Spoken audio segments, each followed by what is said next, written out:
Hello বন্ধুরা, অনেকদিন পর ক্যাটারিং এর একটা কাজ পেয়েছিলাম, তাই সকাল সকাল রেডি হয়ে বেরিয়ে পড়লাম। আমাদের কাজটা পড়েছিল চণ্ডীপুর রয়্যাল গেস্ট হাউসে।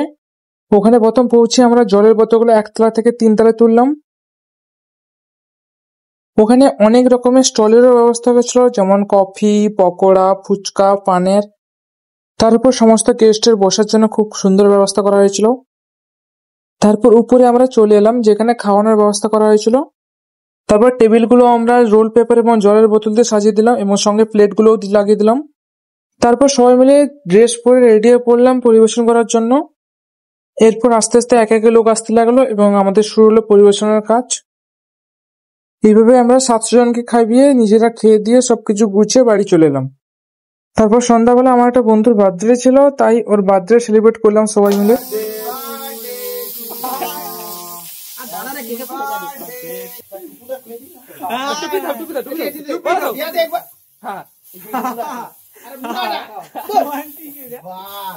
ও তার কান টান কার অবস্থা হয়েছে রে এইটাই রে সুদাটা হই ব্যাস শেষ করে দিছু সে ফোন দিয়ে বাইরে মারে তুই হাতে দাদা পিছন ধরে বন্ধ হবে নি কৃষ্ণ বেকার মারুটু হ্যাঁ হাতে হবে হবে হবে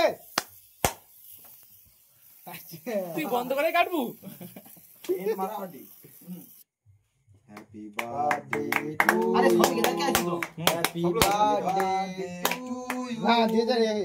এইভাবে সবাই মিলে বন্ধুর বার্থডে সেলিব্রেট করে আজকের ভিডিওটা শেষ করলাম। বন্ধুরা, ভিডিওটা ভালো লাগলে অবশ্যই একটা লাইক, শেয়ার, কমেন্ট করে যাবেন।